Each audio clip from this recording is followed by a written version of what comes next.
안녕하세요. 반갑습니다. 이국영 강사입니다. 이번에는 6월 11일 날 시행된 마지막 동행 모의고사 4회 헌법 과목 해설을 빠르게 한번 진행해 볼 수 있도록 하겠습니다. 최대한 실전 시험에 느낌을 줄 수 있도록 최신 판례를 좀 섞어서 냈고요. 이렇게 한번 진행해 보겠습니다. 문제 1번. 시설 경비업을 허가받은 경비업자로 하여금 허가받은 경비 업무 외에 경비원을 종사하는 것을 금지하고 이를 위반한 경비업자에 대해서 허가를 취소하도록 정하는 것은 시설 경비업을 수행하는 경비업자의 직업의 자유를 침해한다. 이게 이제 기존에 있었던 경비업자에게 겸용 금지 판례랑 비슷한 느낌을 주게 되는 것이죠. 그래서 해설을 보시면 여러분들 우리가 이제 목적의 정당성 및 수단의 적합성까지는 인정이 되지만 우리가 이런 것들을 전혀 고려하지 않은 채 경비업자가 경비원으로 하여금 비경비 업무에 종사하는 것을 일률적 전면적으로 금지하는 것은 너무 지나치다라는 최신 판례가 되겠습니다. 그래서 맞는 지문이 되겠고요. 2번. 성매매는 그것이 가지는 사회적 유해성과는 결과로 성판매자 입장에서 생활의 기본적 수요를 충족하기 위한 소득활동에 해당한다. 성매매 행위를 처벌하는 것은 성판매자의 직업 선택의 자유도 제한한다. 맞는 지문, 맞는 지문. 로스쿨 하면은 아마 직장 선택의 자유, 직업 교육장 선택의 자유 이런 것들이 문제가 되겠죠. 그래서 로스쿨 관련된 경우에는 직업 교육장 선택의 자유가 문제가 됩니다. 그래서 이렇게 학사 전공별 출신 대학별로 로스쿨 입학 정원의 비율을 각각 규정을 했는데 요거 직업 선택의 자유 안에 직업 교육장 선택의 자유가 들어가는데 요게 제한이 됩니다. 그래서 제한은 되지만 치면은 안 되는데 요 부분이 틀렸다고 볼 수가 있겠죠. 3번, 4번.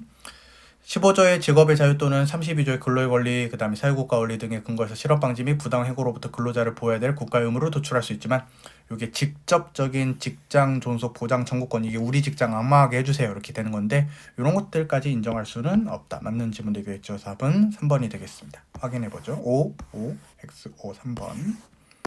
자, 문제 2번. 국적 회복과 귀화의 차이점인데 국적 회복은 한 번이라도 대한민국 국민이었던 사람 이렇게 되는 거죠. 그다음에 귀화는 우리가 순수한 외국인이 되는 것이죠. 이런 절차. 그다음에 귀화는 일정한 요건을 갖춘 사람에게만 허가해서 재량이 인정이 되는데 국적 회복 허가는 조금 쉽게 인정을 해주고 특정한 사유에 해당하면은 국적 회복을 허가하지 아니한다라는 차이점이 있습니다. 병역을 기피할 목적으로 이런 것들이겠죠. 맞는 질문 1번이 답이네요. 그러면 2번.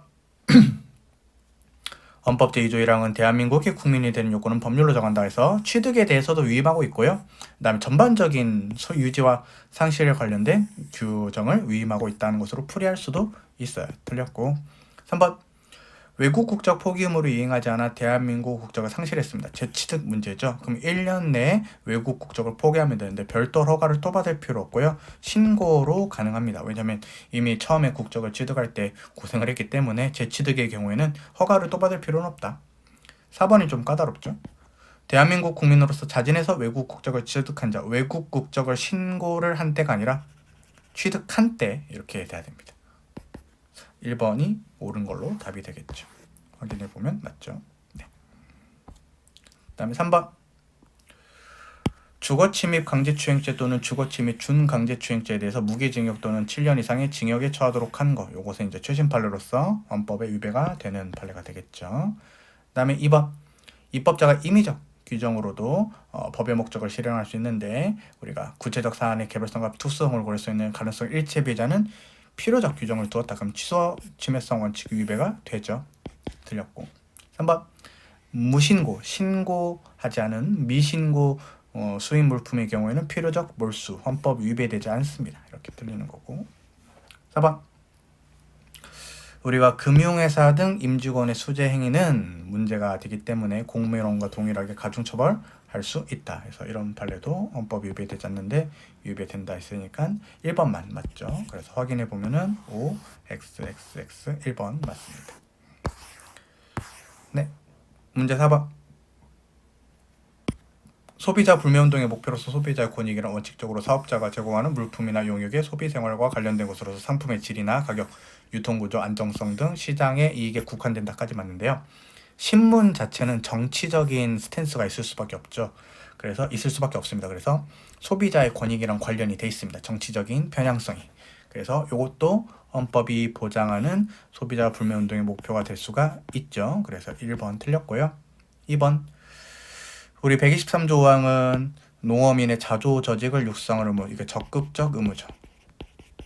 이것도 있고요. 그 다음에 자조조직의 활동과 발전을 보장할 의무, 소극적 의무도 있는데 둘 다 있습니다. 그래서 국가가 농어민의 자조조직을 적극적으로 육성해야 될 의무까지도 수행해야 된다. 이렇게 풀어야 되죠. 3번이 답이네요. 경제주체 간의 조화를 통한 119조 2항 민주화는 우리가 국가 목표로서 개인의 기본권을 제한하는 국가행위를 정당화하는 규범이다. 3번이 답이겠고요. 4번은 이제 누진세를 무조건 도입할 필요는 없죠. 이게 이 말이죠. 소득계층에 관계없이 동일한 세율을 적용하는 것, 즉 누진세를 도입하지 않는 것. 근데 누진세를 도입할지 말지는 입법 재량이 인정이 되기 때문에 도입하지 않아도, 그러니까 똑같은 세율을 적용해도 담세 능력의 원칙에 위배되지는 않는다. 이렇게 되는 거죠. 옳은 걸 골라야 되니까 3번이죠. X, X, O, X. 자, 문제 5번 보겠습니다. 자, 1번은 잘 읽어야 돼요. 이게 이제 판례의 문구를 물어보는 게 아니라 이론을 물어보는 건데, 국제법적으로 조약은 국제법 주체 등이 일정한 법률 효과를 발생시키기 위해 우리가 서면에 의한 경우가 대부분이지만 예외를 굳이 물어본다면 예외적으로 구두합의도 조약의 성격을 가질 수 있다. W 관련된 내용 잘 찾아보시고, 그 다음에 2번은 이게 열거 조항이기 때문에 이거 말고 다른 거 들어오면 틀리죠. 그래서 어업 조약이 있는지 없는지를 잘 확인하시면 되겠다. 근데 없네요. 맞는 지문. 디귿 3번 남북 사이에 화해와 불가치 및 교류 협력에 관한 합의서. 이게 이제 남북 합의서죠. 이건 조약이 아니다. 그래서 일종의 공동성명 또는 신사협정, 그냥 좋은 말에 불과하다. 그래서 법률이 아니면 물론 국내법과 동일한 효력이 있는 조약이나 이에 준하는 것으로 볼 수 없다. 맞고. 4번이네요. 시민적, 정치적 권리에 관한 국제규약. 우리가 가입해서 체결 공포된 조약이긴 합니다. 근데 그렇다고 해서 기존의 유죄 판결을 받은 사람들을 다 우리가 전과를 말소해야 되냐, 그 정도까지는 인정되지 않는다라고 우리가 이제 최근에 법원 행시에서 나왔던 적이 있습니다. 그래서 4번이 답이 되겠고요. 5X 이렇게 해가지고 4번이 답이다. 정당. 국회의원을 후원의 지정권자로 정하는데 우리가 도의회 의원과 시의회 의원, 지방의회 의원이죠. 그래서 지방의회 의원을 후원의 지정권자에서 제외. 이렇게 해가지고 요게 헌법에 위반이 됩니다. 국회의원은 당선이 되면 후원의 지정권자가 되는데 지방의회 의원도 당선이 되면은 똑같이 후원의 지정권자에서 지정을 해줘야 되는데 제외하는 게 헌법 위반이 된다. 최신 판례죠. 그 다음에 정당의 보조금을 배분함에 있어서 교섭단체 구성 여부에 따라 차등을 두죠. 헌법이 위배되지 않는다. 그 다음에 헌법재판소는 정당 예산의 심판의 청구를 받을 때에는 직권 또는 청구인의 신청에 있어서 직권도 가능하고 청구인의 신청으로도 가능하고, 그 다음에 가처분 규정이 인정이 된다. 4번이 답이죠. 자, 이게 어려운 질문인데 헌법재판소가 정당해산 결정을 내리기 위해서는 정당해산 결정이 비례원칙에 부합하는지를 숙고해야 됩니다. 근데 잘 보세요. 보통 비례원칙은 이런 경우 쓰이죠. 다른 국가기관이 이렇게 갑이라는 사람의 정당의 자유를 제한할 때 헌재가 제3자의 시선에서 우리가 적용하는 게 일반적인 통상적인 비례원칙이라고 할 수가 있겠죠. 근데 정당해산 결정은 헌법재판소가 직접 내리는 거라 이 말이죠. 갑이라는 사람의 정당의 자유라는 것을 직접 제한하는 것이죠. 그래서 여기서 비례원칙을 쓰긴 쓰지만 이게 일반적, 이게 통상이거든요. 통상적으로 기능하는 위헌 심사의 척도를 그대로 사용해서는 안 된다. 이렇게만 이해하면 돼요. 뭐 엄격하다, 완화된다 이런 느낌이 아니거든요. 그래서 이 문제, 헌법재판소가 제3자의 시선에서 제한하는 것을 심사하는 경우랑 헌법재판소가 직접 제한하는 심사하는 경우랑 좀 다르게 봐야 된다라는 것을 이해하면 됩니다. 그래서 4번이 답입니다. 이렇게 되는 거죠. 네. 문제 7번. 1번 틀렸네요. 행복추구권은 적극적으로 요구할 수 있는 기본권이 아니죠. 자유권에 해당하기 때문에. 2번. 명예권의 일반적 인격권에는 명예권도 포함될 수 있고 사회적 평가, 객관적 내외부적인 가치평가까지만 인정이 되고 주관적 내면적인 명예감정까지는 포함되지 않습니다. 2번 틀렸고요. 3번 위헌 기여도입니다. 누구든지 금융회사 등에 종사하는 자에게 타인의 금융거래 내용에 관한 정보나 자료를 요구하는 것을 금지하는 것은 헌법에 위반이 되는 최신 판례가 되겠습니다. 4번 자, 여러분들 우리가 보험 사기를 이유로 체포된 피의자 사건이네요. 우리가 이제 촬영할 수 있도록 하는데 목적의 정당성이 인정된다. 이렇게 틀리게 냈네요. 이 판례가 위헌 판례이긴 하지만 목적의 정당성부터 위배된 판례인 것을 알 수 있어야 됩니다. 답은 3번이 되겠죠. 네, X, X, O, X 3번. 그다음 형사보상 청구네요. 네. 형사 피의자 또는 피고인으로서 구금되었던 자가 법률이 정하는 불기소 처분을 받거나 무죄 판결을 받을 때에는 우리가 정당한 보상을 청구할 수 있다. 맞고. 그 다음에 우리가 2번 지문은 이렇게 읽어보면 되겠죠. 형사보상의 정당한 보상은 재산권의 침해에 대해서 규정하는 정당한 보상과 동일한 의미가 아니죠. 28조의 정당한 보상은 일정한 범위 내의 정당한 보상이고 23조 사망의 정당한 보상은 완전한 보상 이렇게 해석을 해야 되기 때문에 규정은 정당한 보상으로 같지만 해석은 다르다. 그래서 2번이 답이 되겠네요. 3번 형사보상제도는 국가배상법상의 손해배상과는 근거와 요건이 다르다. 그래서 형사보상금을 수령하더라도 부족하다면 국가배상법에 따라서 손해배상을 또 청구할 수 있습니다. 청구권 경합이 가능하다. 그 다음 4번 3년 또는 5년 이게 맞네요. 그래서 2번이 답이 되겠죠. 이렇게 풀면 됩니다. 네. 문제 9번 이거 길다. 65세 판례가 이제 두 개가 비교가 되는데 기업범과 니은범 모두 법원 행시에서 올해 출제가 됐어요. 그래서 65세 미만 노인성 질병 사건, 그래 장애인 활동 지역 급여 신청 자격을 제한한 것은 헌법 위반이 된다. 맞고요. 65세 판례인데 실업급여 사건이에요. 실업급여에서 우리가 배제를 합니다. 65세 분들은 이런 것들은 헌법이 위배되지 않는다. 비교해서 봐야 되고 디귿번 우리가 공매 절차예요. 매각 결정이 취소가 됐어요. 공매 보증금을 우리가 조세 채권에 우선 충당하도록 규정한 것은 헌법이 위배되지 않죠. 비교했을 때 국고에 귀속하도록 하는 것은 위헌인 판례가 있었다. 이렇게 되는 거고. 리을번 파산 절차에서 독점 규제 및 공정거래에 관한 법률에 의한 과징금 및 과상근 채권을 특별히 취급해서 이것을 무조건 여러분들 무조건 같은 채권인데 일반 채권자보다 무조건 우선 변제하는 것은 채권자 평등 원칙의 위배가 되겠죠. 그래서 틀리겠다.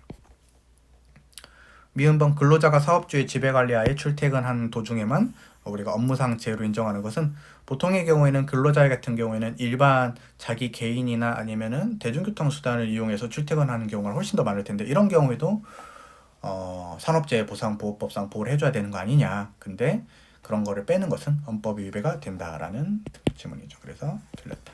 위배되지 않는다 했으니까. 비읍범 소년범이죠. 소년범의 경우에는 형의 집행가 종료됐다. 실형을 살았겠죠. 면제된 자에 한해서 우리가 장래한에서 형의 선고를 받지 않는다고 본 규정은 우리가 뭐가 문제냐면은 집행유예를 받은 우리 학생들 소년범들도 뭐 해줘야 되는데 자격에 관한 이런 특례를 줘야 되는데 그런 것들을 뺀 것이 평등의 원칙 위배가 돼요. 이렇게 해가지고 자격 완화 특례 규정 사건인데 비읍번은 좀 헷갈리게 되려고 그 키워드를 안 줬네요. 어쨌든 급할린 걸 알 수 있어야 되죠. 그래서 555 XXO 옳지 않은 것은 리을과 미음 그래서 3개 맞죠? 네. 10번 적법절차 원칙 적법절차 원칙은 법률의 위헌 여부에 대한 심사 기준으로서 형사소송 절차에 국가되지 않죠. 국민과 관계된 모든 국가적용, 입법작용에 대해서 합리성과 정당성을 갖추고 있는지를 판단하고 있다. 맞고 2번이 좀 어렵습니다. 적법절차 원칙에서 도출되는 중요한 절차적 요청은 당사자에게 적절한 고지도해야 되고 의견 및 자료 제출의 기회도 부여해야 되는데 국민의 기본권을 제한하는 불이익 처분이 있어요. 근데 이러한 요소가 누락돼 있어요. 근데 여러분들 긴급체포를 생각하면 돼요. 긴급체포를 할 때 어떻게 다 사전영장을 발부할 수 있는 시간이 있냐.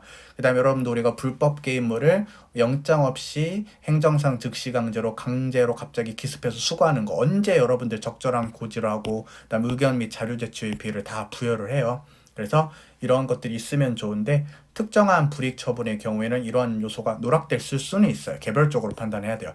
누락됐다고 해서 무조건 위반한 것은 아니다 이렇게 되는 거죠. 그래서 2번이 좀 어려운 질문이고 틀렸습니다. 3번은 쉽죠. 이게 이제 위헌 판례죠. 우리가 검사가 증인으로 채택된 수감자를 맨날 부른 사건 공정한 재판을 받을 권리를 침해하고 적법조차 원리에 반한다. 4번 압수물 폐기는 엄격하게 해석할 필요가 있죠. 그래서 우리가 보관 자체에 위험성이 없는 압수물을 동의가 있다는 이유만으로 폐기하는 것은 공정한 재판을 받을 권리를 침해하는 것이 되는 판례다. 알고 있다. 그래서 2번이 답이 됩니다. OX 55. 자, 11번 여러분들 얼마나 잘 알고 있는지 볼게요. 이거. 그다음에 공익을 해야 할 목적으로 공연히 허위의 통신을 한 자. 디귿번은 위헌 판례이긴 하지만 명확성 원칙 위배는 아니다. 직업의 자유 침해다. 간섭 판례 합헌. 그다음에 잔인성. 깜짝이야. 카톡이 올렸어. 잔인성. 깜짝 놀라가지고 위헌 키워야 되는데 잔인성 범죄 충동을 일으킬 수 있게 하는 부분. 그다음에 비읍범. 우리가 사회복무요원의 정치적 행위를 금지하는 법률 중에 그 밖에 정치적 목적을 지닌 행위, 요 판례랑 같이 알아야 되는 게 그 밖에 정치단체에 가입하는 등 판례랑 같이 알면 돼요. 그 다음에 빈곤, 이제 형사소송 비용의 빈곤을 이유로 해서만 되는 것은 헌법 자체 위배되지 않는 판례죠. 그래서 이렇게 되는데 명확성 원칙 위배되지 않는 걸 골라야 되니까 않는 거 요거 그 다음에 이렇게 헷갈리겠다. 요거 해가지고 3개. 답은 3번이 되겠죠. 이번에 그 키워드 따드린 거, 두 문자 따드린 거 잘 기억하시면 좋겠습니다. 12번 문제 볼게요. 1번. 우리가 12조 사항은 형사사건에서 변호인의 조력을 받을 권리를 보장하기 위한 것도 맞는데 구속에 준하는 행정 절차에도 적용이 될 수 있다고 그랬어요. 그래서 출입국 관리법상 보호 또는 강제퇴거의 절차에도 구속에 준한다면 적용될 수 있다. 이게 바로 어떤 사건이냐면 바로 인천국제공항 난민 사건이죠. 틀렸다. 2번. 형이 집행 중에 있는 수형자예요. 이미 12조 사항은 끝났어요. 그래서 변호인과의 접견교통권은 27조로 인정이 됩니다. 12조로 인정되는 게 아니다. 왜냐하면 12조의 보호 범위는 유죄 판결 확정 전까지거든요. 그래서 틀렸고 3번 좀 크게 볼까요? 체포 또는 구속된 자와 변호인 간의 접견이 실제로 이루어지는 경우에 자유로운 접견은 어떠한 명분으로도 제한될 수 없는 성질일 것인 건 맞아요. 하지만 아직 만나지 않은 상태에서는 제한이 가능하거든요. 이게 현충일 새벽 3시에 접견 신청을 신청했지만 거부당한 게 헌법 위배되지 않는다는 판례예요. 그래서 3번 보시면 해설을 봐야 돼요. 우리가 이것까진 제한할 수 없지만 변호인과의 접견 자체에 대해서 아무런 제한도 가할 수 없다는 것을 의미하는 것은 아니다. 그래서 미결 수용자의 변호인 접견권도 우리가 공공복리류에 필요한 경우에는 법률로서 제한될 수 있다. 해가지고 이 부분 조심해서 봐야 됩니다. 그럼 이제 옳은 건 4번인데 여러분들 요거죠. 피의자 신문에 자유롭게 참여할 수 있는 권리, 이거 밑줄을 쳐야 되겠다. 이거 핵심적인 부분이 있죠. 그래서 헌법상 기본권인 변호인의 변호권으로 인정이 되고 그 다음에 후방 착석 요구행위 목적의 정당성부터 위배돼가지고 침해가 되는 쉽게 답을 4번으로 고를 수 있었던 질문이네요. 그래서 답은 4번입니다. 혹시 여러분들 제가 카톡 뭐 하는지 궁금하신 분들이 한번 볼 건데 세탁물이 완성됐다고 합니다. 그래서 그렇게 보겠습니다. 네, 그럼 이따 찾으러 가면 되고 13번 TMI죠. 죄송합니다. 가장 옳지 않은 것은 우리 주거의 자유는 사생활에 관련된 문제니까 공권력이나 제3자에 의해서 침해당하지 않도록 하면서 사생활 영역을 보호하기 위한 것이다. 맞고 16조에서는 여러분들 영장주의 예외가 규정은 안 돼 있어요. 그래서 12조 사망에서는 원칙도 규정이 돼 있고 예외도 규정이 돼 있거든요. 근데 16조에서는 원칙만 규정이 돼 있고 예외는 규정이 안 돼 있어요. 그럼 이제 무조건 영장주의는 사전 영장주의해야 되냐? 그건 아니죠. 개연성이 있고 긴급성이 있으면 영장주의의 주거의 자유에 대한 예외가 인정될 수도 있는 것이죠. 그래서 이렇게 틀렸다. 다음 3번. 용의자에 대한 긴급보호를 위해 주거에 들어갔다. 그러면은 적법한 이상 침해한 것으로 볼 수 없다. 맞고 신체의 자유, 주거의 자유, 변호인의 조력을 받을 권리, 재판 청구권 이런 건 인간의 권리입니다. 그러면 외국인에게 기본권 주체성 인정이 된다 해가지고 2번이 답이 되겠죠. 네. 14번. 1번 옛날에 법원직에서 나왔던 질문인데 대법원 같은 경우에는 17조가 사생활이 함부로 공개되지 아니할 소극적인 권리도 보장되고요. 세어나간다면 자율적으로 통제할 수 있는 적극적인 권리도 일부 보장하고 있는 것이기 때문에 이 부분이 틀렸다고 볼 수가 있겠죠. 그 다음에 2번은 쉽죠. 선거운동 과정에서 자신의 인격권이나 명예권을 보호하기 위해 대외적으로 해명을 한 행위, 사생활의 자유에 있어서 보호되는 범주를 벗어났다. 맞다. 3번 공개된 게시판 대화방에서 우리가 글을 쓰는 거, 양심의 자유나 사생활의 비밀과 자유에 있어서 보호되는 영역이라 할 수가 없다. 맞고. 그러니까 1번이 틀렸죠. 일단 맞고 맞다. 공직자의 공무집행과 4번 지문 읽고 있어요. 직접적인 관련이 없는 개인적인 사생활 관련된 사실이라도 일정한 경우 공적인 사생활에 해당할 수가 있다. 공적인 사생활이 아니라 공적인 사안. 그래서 공직자의 자질, 도덕성, 청렴성, 이게 대통령 후보자의 토지, 소유 현황 팔리거든요. 이런 것들은 사생활 영역이지만 순수한 사생활은 아니다. 이러한 것들은 비판 내지 평가의 자료가 될 수 있고, 그럼 국민이 이에 대해서 문제 제기 내지 비판할 수도 있기 때문에 함부로 명예훼손죄를 적용하면 안 된다. 이런 판례가 되거든요. 그래서 1번만 틀렸고 나머지는 맞다. 혼인과 가족 생활의 보장. 1번 최신 판례입니다. 가족법에서도 배웠을 거예요. 혼인 중 여자와 남편 아닌 남자 사이에서 출생한 자녀에 대해서는 그 옛날에는 생부가 출생신고를 못했거든요. 근데 이제 그러면은 자식이 출생신고가 안 되니까 자녀가 대한민국에서 살아가는 데 있어서 너무 힘들어요. 그래서 이렇게 혼인 중 여자와 남편 아닌 뭐 상간남이겠죠. 불륜남 사이에서 출생한 자녀는 친부가 아니기 때문에 혼인 중 부부가 아니기 때문에 이런 생부는 출생신고를 허용하지 않도록 규정한 것이 너무 지나치다. 이런 판례였다. 윤리적인 문제를 벗어나서 일단은 출생신고는 허용을 해줘야 된다. 이런 게 맞겠죠, 여러분들. 애기가 무슨 뭐 죄가 있는 것도 아니고. 2번 8촌 이내 혈족 사이에는 일단 혼인을 금지하는 금혼조항은 합헌입니다. 근데 이미 한 결혼을 무효로 돌리는 그 무효조항이 위헌인 거예요. 그쵸? 그래서 2번 조심해야 되고, 3번 혼인과 가족생활의 보장은 우리가 기본권의 성격도 가지고 제도적 보장의 성격도 가진다. 맞고.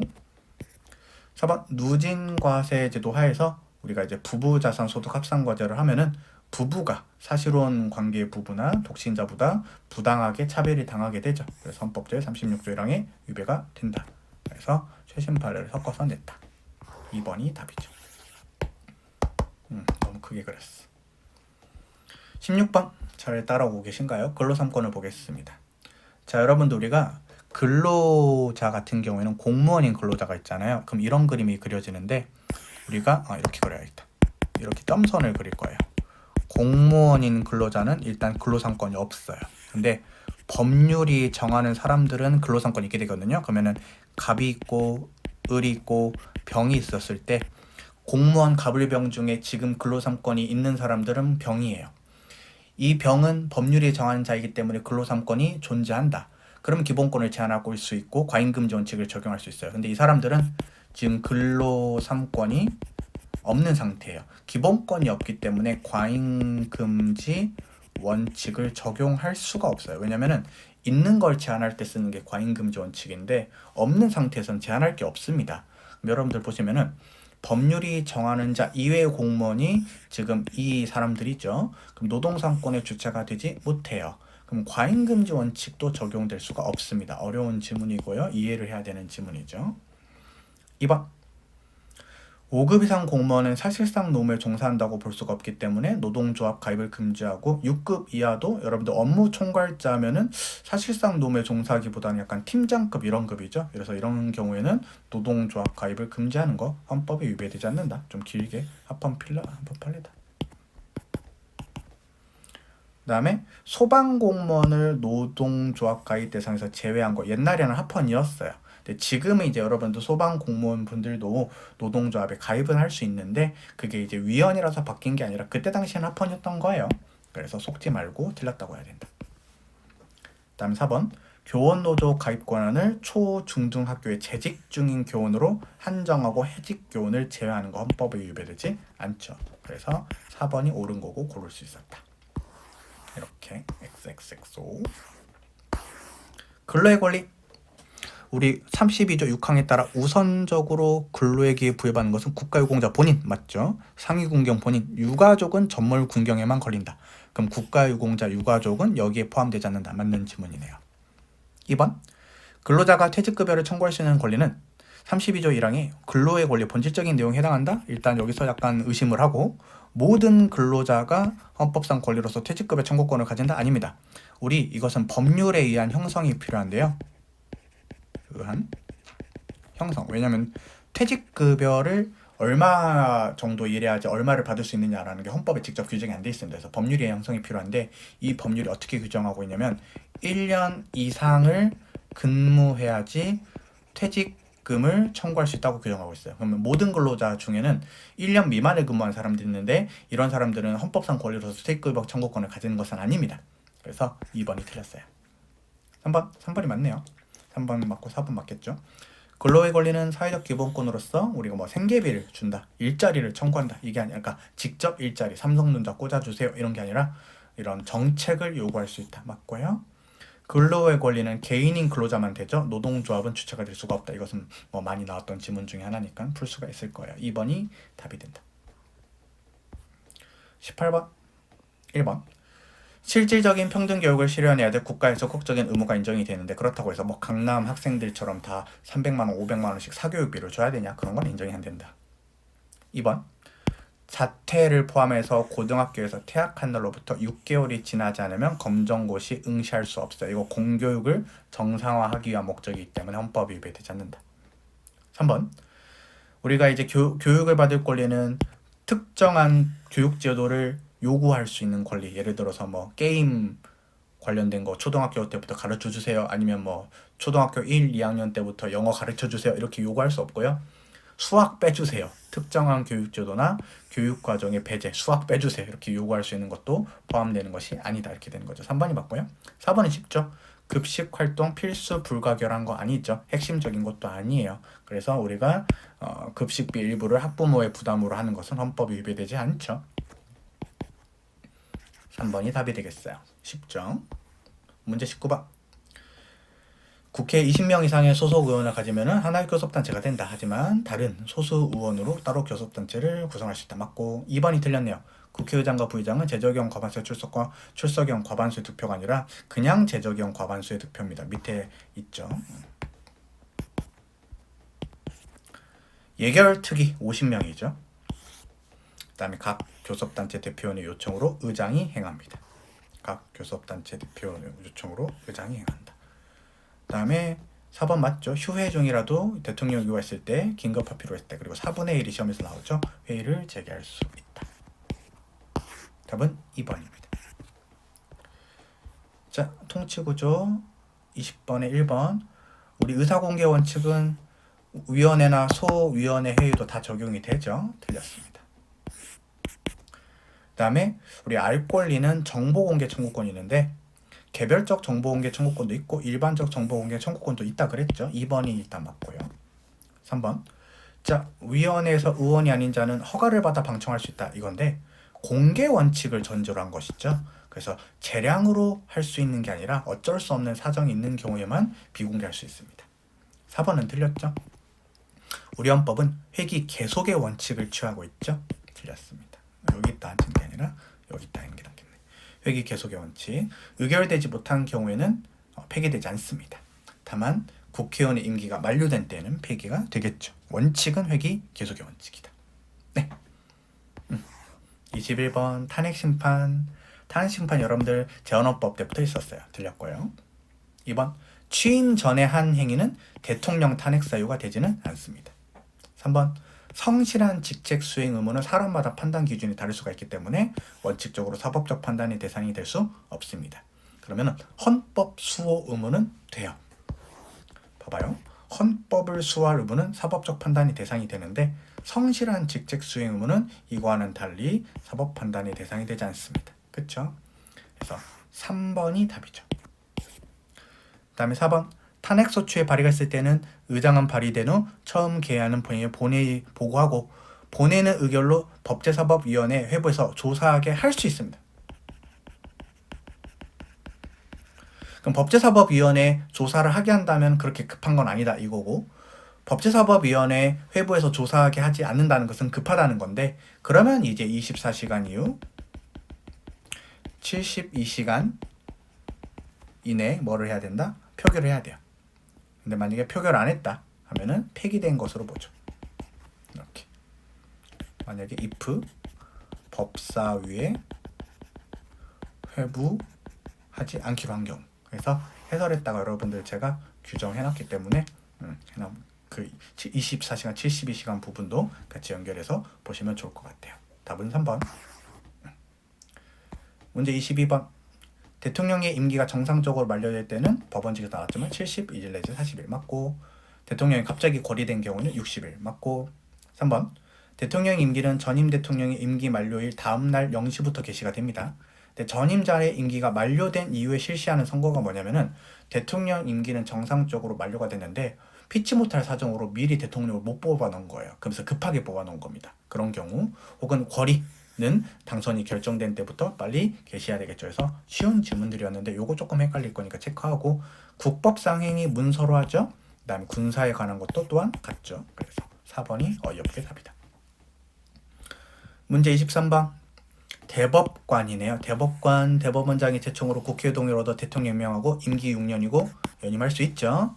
그 대법원장이 중임할 수 없죠. 헷갈리지니까. 그 다음에 대법원장 1명이랑 대법관 14명, 그럼 총 15명이라는 건가? 대포 14를 외워야 되죠. 그래서 포함해서 14명이니까 이렇게 하려면 대법원장 1명과 대법관 13명 이런 식으로 해야 돼요. 그래서 조문을 잘 봐야 됩니다. 대법원장을 포함해서 14명. 법원행정처장이 사법행정사무를 총괄한다? 틀렸습니다. 대법원장이 사법행정사무를 총괄하겠죠. 틀렸고. 4번 옳은 거 골라야 되네요. 그럼 맞겠죠. 대법관에는 대법관 전원의 3분의 2 이상의 출석과 출석위원 과반수의 찬성받고, 대법원장도 표결권을 가지고 가부동수인 때는 결정권을 가진다. 맞는 지문. 그래서 조심해서 잘 조문을 공부해 주세요.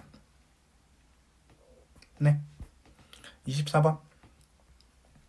여러분들 이제 모의 투표를 실시하는 것, 이런 것들은 공직선거법 위반될 수 있다라고 결정했는데 이것은 의견 제시에 불과해요. 그래서 최신 판례인데 공권력 행사에 해당하지 않는다. 맞고요. 그다음 2번은 최신 판례죠.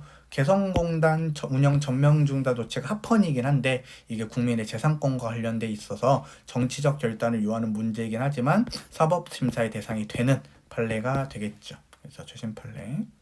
3번은 이제 직접성에 관련된 원칙이니까 쭉 읽어보시면 맞는 지문이 되겠고요. 비구속적 행정계획안이나 행정규칙도 비구속적이라는 말이 달려있지만 우리가 해설을 보시면은 이렇게 옳게만 되어 있네요. 이것도 여러분들 예외적으로 반복되는 경우에는 국민에게 영향력을 미치는 경우도 있을 수가 있어요. 그래서 비구속적이라는 말이 속지 말고 되는 경우도 있다, 이렇게 생각하면 되겠습니다. 이런 문제는 좀 어렵죠. 2번이 답이다. 다음 25번. 위헌심사형헌법 서원시판이죠. 이러면은 기각하는 결정을 통지받은 날부터 30일 맞고. 29조 2항 헌법 규정이 어떻게 위헌 제청이 대상이 될 수 있죠? 틀렸죠. 법률만 될 수 있다.